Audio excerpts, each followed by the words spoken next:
I'm not going to sit here and tell you need 5 gallons of water in your house and you need, canned tuna and stuff like that. I mean, all that stuff you got, it's common sense.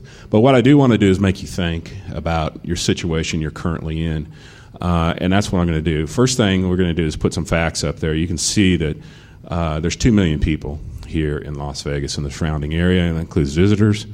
And my scenario that I'm going to present to you today, I'm going to argue that by December there'll only be 100,000 left if what happens. Okay, and what I'm going to ask you to do, you guys are smarter than your average bear, and I'm hoping you guys are going to be with me on this. And some of you are going to die,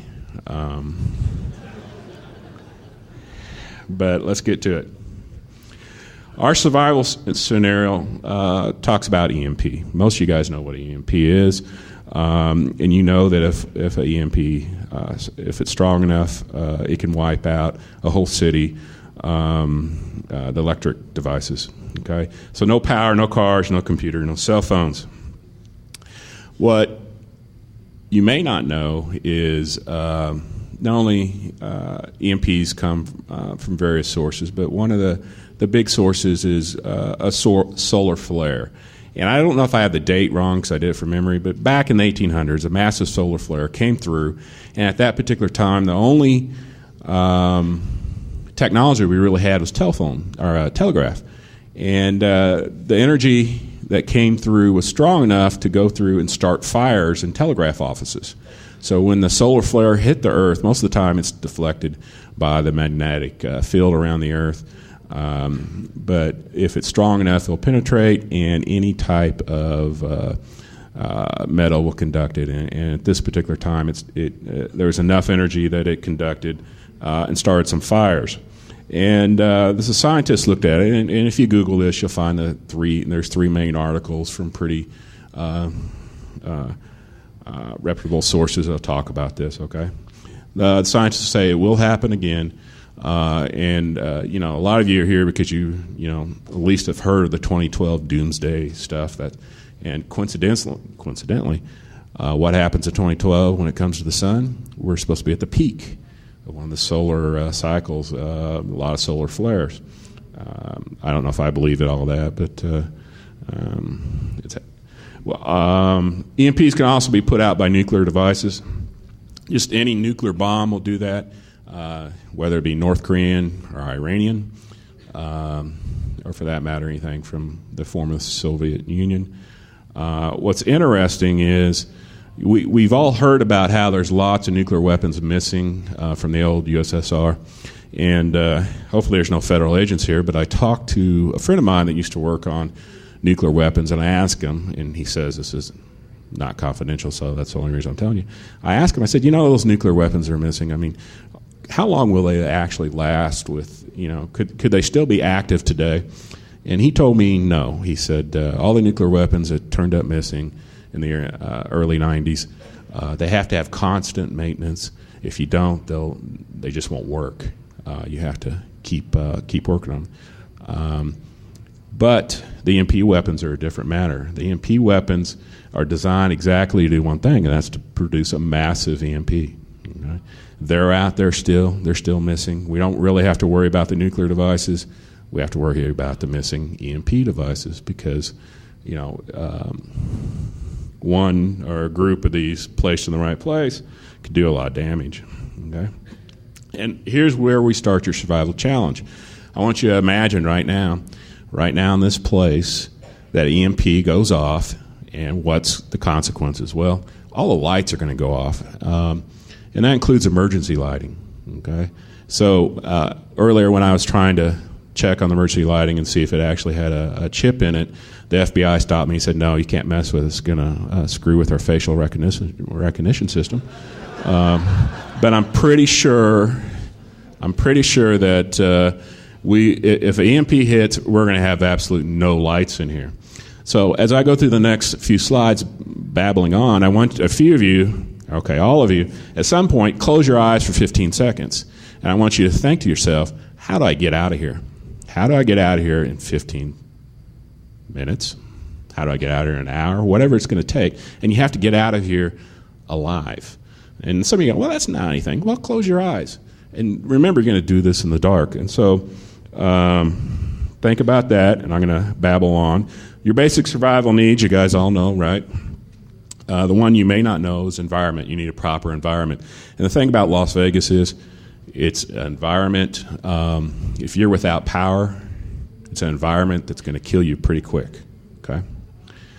If we get a little more detailed into our basic survival needs, and I stole this off the internet. I don't know, it's some doctor guy from a university. I have no idea who. But I put it in quotations, so that saves me, right? Okay. We know we need oxygen and water, but you know you need protein, salt. Salt's a big one, right? We watch the sports commercials and we understand that. We need sugar, calcium, other minerals and vitamins. Proper pH. We also need to maintain the body temperature at 98.6. That'd be the main killer here in Las Vegas if we didn't have air conditioner, so on and so forth. We need sleep. We need to get rid of the CO2, sweat, urine, and feces. Those are all something we need to do to survive, okay? So by now you've thought about, well, how am I going to get out of here? Well, the first thing you may not have thought about is trampling, okay? You know who? The Who concert? Anyone? Maybe I'm dating myself. A few people shaking their head. What happened at the Who concert? Yep, Whitesnake was the most recent one. Fire, people trampled each other. One of the biggest problems you would have getting out of here is seeing your way out, okay? Now, some of you have already figured this out. I gave out lighters. You could do the concert thing, hold your lighter up, right? Now, the troubling thing is there's a few people in here who've already got to the point where they're making torches because they saw it on TV. Well, I'd take my shirt off, and I'd wrap it around, and I'd light the shirt. And, well, anyone do that before I make fun of you? Okay. As you're trying to get out this door marked exit, you know what's on the other side of that door? Electrical room. It's not an exit, according to the goon that walked me in here. It does look like there's daylight coming through, so this room would be safe. But imagine if you're the room next door right at the track one door. One of the things I want to, and I had the picture for this too. If you're wearing mandals, okay, sandals for men, okay,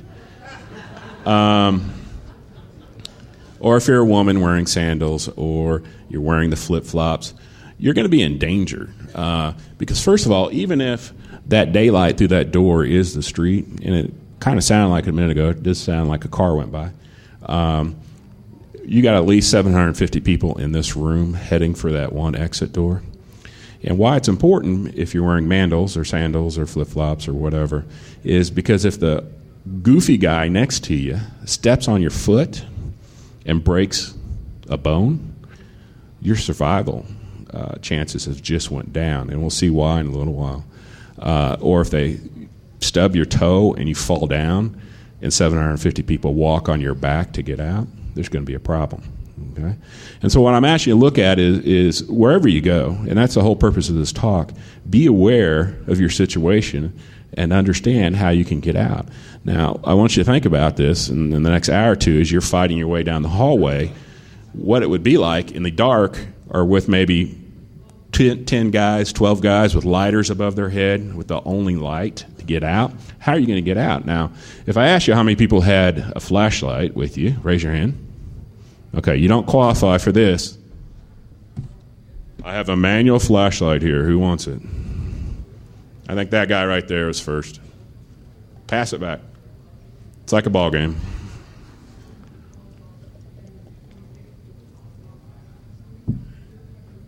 So be aware. You should always have the equipment you need to survive. Now, if we're moving on real quick to survival challenge number 2, let's say that we all get out of this building alive with no broken bones, no one trampled on us. What are you going to do? Now, remember, you guys are probably smarter than the average person around here, and I don't mean that in a mean way. I'm just saying technology, you know what an EMP is, and you'll be able to recognize it, right? If you walked out, if all the lights go out here, you might just think, oh, it's a localized power failure. But if you walk out and every single vehicle and every single car out there has stopped, are you guys going to know it's an EMP? Hopefully. Yeah, you're not stupid. The trouble is, everyone around you they'll be scratching their head. Well, I don't know why the car doesn't work anymore. I don't know why the lights went off this whole block. There must be some power line down or something like that. Well, that gives you an advantage, okay? And the advantage is that you know that there's trouble coming because you're in the desert with 2 million people. And most likely, I don't know this for certain, but I'm going to assume Las Vegas water pumps are not protected from EMP. And so they're not going to be pumping any more water, whether it be from a well or from Lake Mead. Whatever water is present in the city is all that's left. Okay? And there's 2 million people, and it's 108 degrees out. So, survival snapshot. What do you have on you right now? Okay? And this is important because if your room's on the 25th floor, the only way to get to your room is the stairway.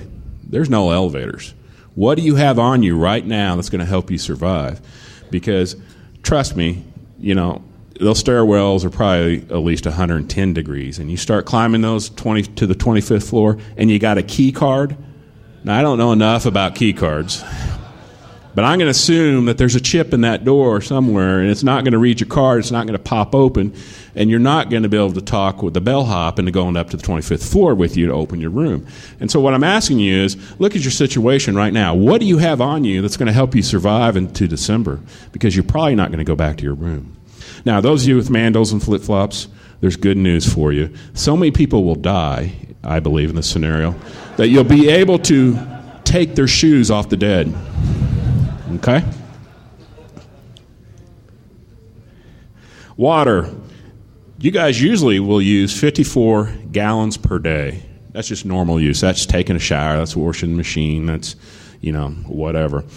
Survival, at least 1 gallon a day.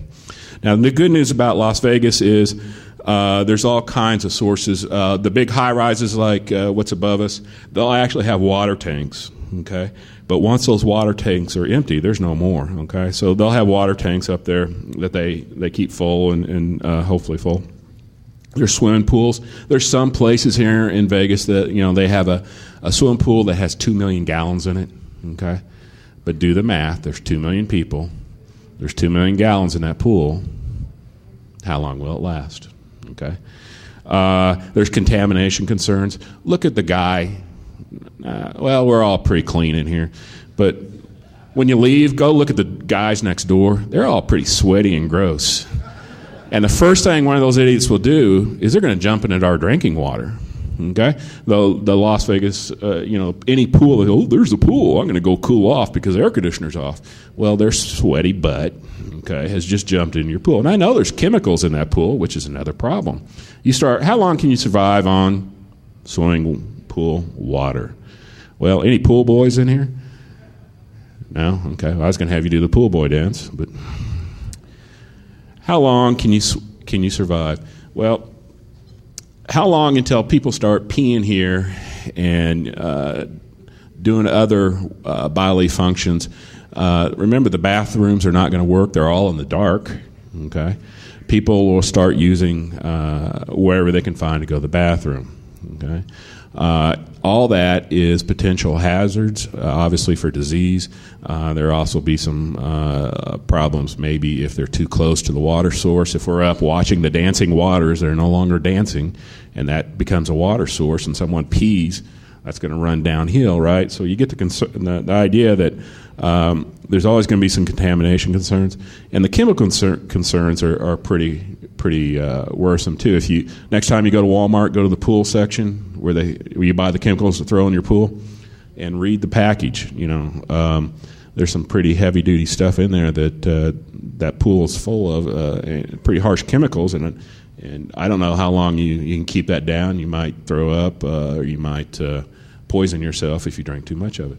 Remember, we need salt and vitamins. Those are something that we certainly need, especially if you listen to the commentators or the ads trying to sell sports drinks.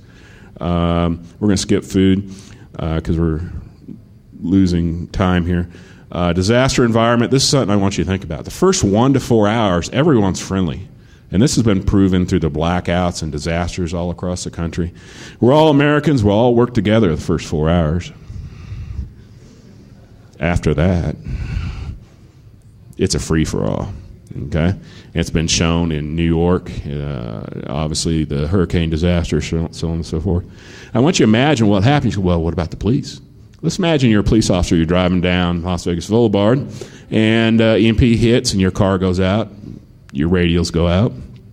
You step out of your air-conditioned car, or once air-conditioned car, and you got 200, 300, 400, 500 people come running up to you. What's going on? What's going on? You don't know. And so you sit there and you try to organize people, and then you start wondering, I wonder what my spouse and children are doing right now. And this is what happened in New Orleans. I don't know if you saw this, 50% of police officers in New Orleans walked off the job. They quit. And most of them had very good reasons. They walked off the job and they quit during Katrina because they needed to take care of their families. And they were told basically, if you leave now, you're fired. And he says, well, I'll quit. And they went home and they took care of their families. Now understand, that's a decision everyone has to make, but I'm asking you to make that right now. You're out here, you're a police officer, EMP hits. What are you going to do? Are you going to stand there by your patrol car and keep order? All right, everyone keep order here. Or are you going to start thinking, this is something big. Every car in town is not working, or nearly every car in town is not working. What's going on? And the answer is they're going to go home. Very few will stay on duty. What does that mean? Chaos. I put down special groups here. I'm going to just mention them. I might bring it back. There are groups out here that are heavy-duty survivalists. There may be a few people in here. They have weapons, and they are prepared for this type of disaster or nuclear disaster or anything like that. And they are predators. Okay. I've actually met a few of these people on the message boards. I don't know, maybe they were 10-year-old kids, but there's some guy, I was on a message board, and this was just a shooting board talking about guns, and someone posted a survival thing. It wasn't me. And this guy says, well, you know what? I'm not going to lay in supplies. I have enough guns. I'll just go take it. Okay? Well, if you're one of those people, that's, Mad Max stuff, right? I'll just get together a gang, enough weapons. I'll go take what I need. Well, trouble is, this is America, and everybody has firearms. In fact, you can buy them off the net. Okay, and I'm going to teach you how. This makes the FBI really happy with me. Probably won't. I'll be on the no-fly list now.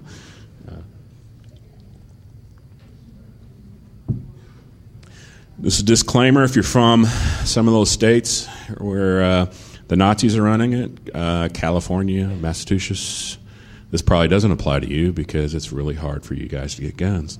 If you're from Oklahoma like me, when I moved to Oklahoma, they issued me a gun at the border, and one for every one of my kids.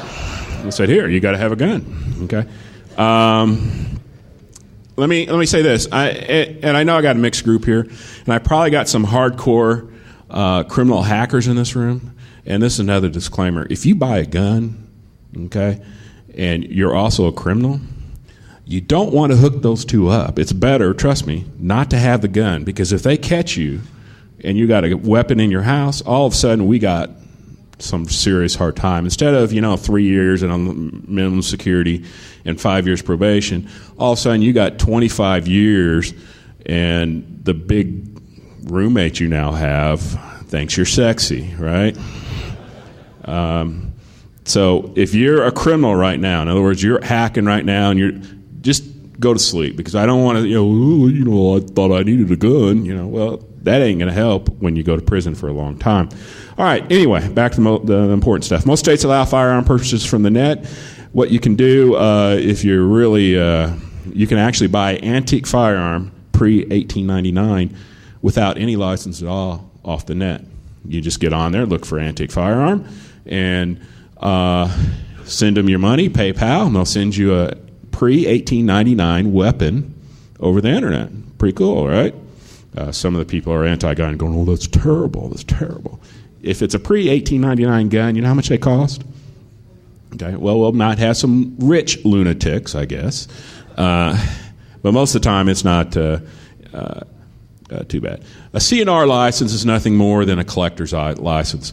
And I got to tell you, when I first learned about that, this is great. You can ask my wife. I did the paperwork. Man, for $30 for 3 years, I can, you know how many guns I bought? 0. But I could. Anyway, you go out, it's a 4-page application, you get your fingerprints, background check from the local, and you go out and you can buy guns. These are the rules real quick. Basically, a CNR collector's license, you have to have the weapon you're buying over the internet, you don't have to go through any other dealer. You're a collector, you can buy it off the internet. It has to be at least 50 years old, okay? And there's some other stuff here they could fall into. Once again, there's a lot more to this, but we're running out of time.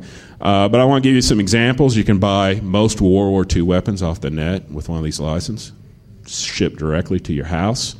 You can buy some Cold War weapons. What does James Bond carry, the old one? PPK. All right?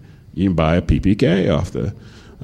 so you could, if I ever get rich, I don't think I'd be buying guns for survival. I'd just be buying guns because they're cool.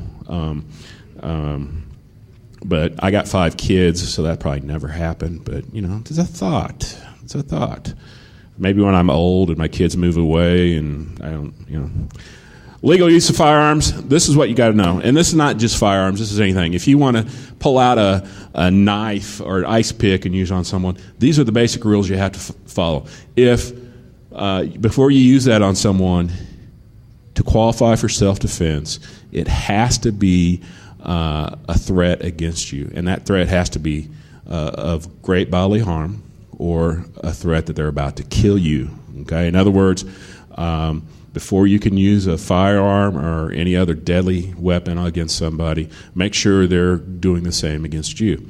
And it doesn't have to be equal. When I was in law school, I got an argument with my law school professor because she put this, she knew I was an ex-cop, and she said, "Steve, I want to ask you a question." This is in front of the whole class. And she says, "Let's say that you're in a bathroom and you have your weapon with you, and a guy pulls out a knife, and he's about 15 feet away from you. Okay? What are you going to do?" And I said, "I pull out my weapon and I point it at him and tell him to stop." And she says, "Well, what if he just started walking slowly towards you?" And I said, "I would shoot him dead. 2 to the chest, 1 to the head." And she's anti-gun, and she freaks out in front of, "Oh, you can't do that. Because I'm a law school professor, I know that." I said, "No." I said, 2 to the chest, 1 to the head. That's what they trained me. Okay? Now, it's different nowadays. I think it's 2 to the chest and 2 to the head. I don't know. And she goes, "Well, he wasn't even close. You killed him at 10 feet. I said, "He's dangerous at 10 feet. And actually, this is, you can use this if this ever happened. Don't go out and kill someone. This is a big thing. This is what the police officers will tell you, okay? This is what they're training. If that person is within 20 feet of you and they have a deadly weapon, you can kill them. This is the way the police officers are trained, okay? And the reason for it is this. Some people are freaking, "Oh, that's terrible, 20 feet? And the answer is tests have shown over and over and over, if your gun is in your holster and someone's with 20 feet of you, they can get to you and kill you before you can get your gun out of the holster and pull the trigger, okay? So just take that. If you're ever out, I've gone on calls where a guy had a baseball bat, and I was ready, 2 to the chest, 1 to the head. I didn't do it. At least they haven't found the body, but it's there. So self-defense, make sure there's actually a real threat against you. I got 10 minutes left, so we've got to move because there's some really stuff that you really need to know. Survival methods, and I'm not cursing you, but if you're here and you're on a medication that you require to live, in my scenario here, you are dead.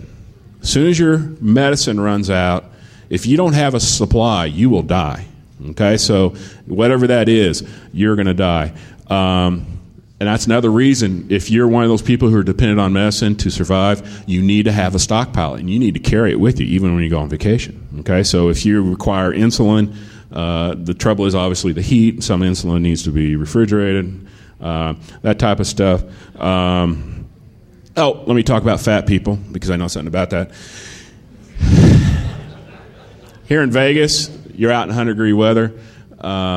If you're more than 20 pounds overweight, there's good news and there's bad news.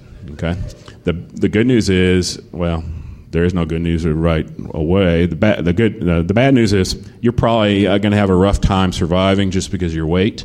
But the good news, if you survive everyone else, you're not going to starve like everyone else. There will be a lot of people actually starving to death. I can go for months. Some of you skinny people, you're gone. You're dead. Potassium iodide nuke pills for $9. You can get a package of these. When Chernobyl melted down, they gave these out and saved a bunch of kids from cancer. Gray market meds, you need to know about that. Canada, Mexico, blah, blah, blah. This is what you need to know. Online sources also keep your fish, birds, and hookers alive.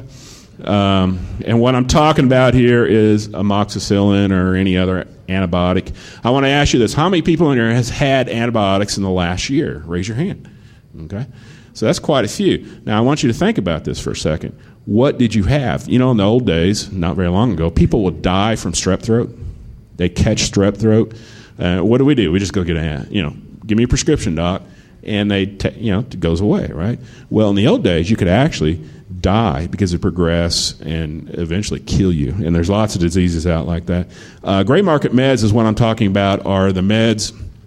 The reason why I said fish and birds is because you can buy fish medication and bird medication that's just coincidentally in human dosage amounts. You go to Amazon or eBay, and you can buy just about any type of antibiotic that you want, and it's legal, okay? And the reason why I put hookers in there, that was a joke, but also it's known, or I had a police officer from California tell me, he goes, our hookers out here, instead of, they catch a dose, and instead of going to the doctor, they know they got it, and they'll just go down to the pet store and buy, they'll just go down and buy this bird antibiotic or fish. All right, myths will kill you. Number one, the government will save you. We know that's not going to happen, but there are people that believe that. I'll just hold up till the government saves me. Okay. Myth number two, the trucks will keep going. Everything we eat, drink, comes on a truck. Okay, sometimes a train.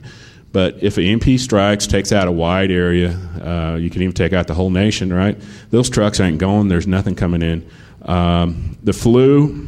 Make sure you get some vaccinations. Now, some of you are freaking out. You know the new bird flu vaccination has not been tested, so you don't want to be first in line. In fact, you want to be months down the line, okay, is my opinion. I'm not going to give my kids the new bird flu, or the swine flu vaccination. Look at that. But one vaccination you should go, it's safe, is a pneumonia vaccination. And it's like $25. Make sure you go get that, because a lot of flu, you'll end up catching pneumonia, and you'll die from the pneumonia. You won't die from the flu, you'll die from pneumonia. All right, here's the answers, all right? You're out here on the pavement. It's 108 degrees. There's no more air conditioning, and time is short. What are you going to do? Some of you already said, you know what, I'm going to go steal one of those cars down at the Imperial Museum. Anyone think that? If the car is anything pre-1980, well, not everything, but a lot of those older cars are not going to be affected by EMPs. And if you can get hold of one, you can actually drive it, right? The trouble is, there's a lot of other people with the same idea. I'll go get that same car, and we'll be off to, I was going to say Vegas. We'll be off to California. And, of course, most of you guys don't have weapons because you flew on the airplane, and most of you did not take time to do that, right? But you have to be able to hold on to your prize, and once people realize there's only a few operating cars, there are going to be problems. Some other vehicles that might work are garden tractors, okay? Golf carts. Now, it sounds kind of crazy, but understand you have to get through the traffic that's dead. You also have to understand that where you're going to go to survive is quite a ways away. The other wrong answer is go to Nellis Air Force Base. Okay, unless you're a Fed already in the military, or you have some kind of special skills, you're a doctor or something like that, they're not going to let you in. What they're going to do in a big disaster scenario, they'll pull everybody in that's a relative who works on the base, and they're going to string up barbed wire. And the reason is because that military base is not going to be able to support 2 million people. Okay, there are going to be people dying outside the fence. Okay, and you guys read up on the Berlin airlift. Even if there are cargo planes flying in, they cannot supply 2 million people. Berlin was a deal where they were cut off and they had to fly in airplanes, all the supplies, and there's people starving in Berlin when that was going on. So same thing. You can't find enough supplies to keep Las Vegas alive. I will shelter in place. I'll find a place, I'll hold up, and I'll shelter in place. The trouble is, it's going to be in the 100 degrees all the way through September. Okay? A lot of people battling for water. Unless you have a spring, basically, somewhere, unless you have some significant amount of water, you will die. The correct answer to this problem is you need to go to Lake Mead. The trouble is it's 35 miles away. You mandals and flip-floppers.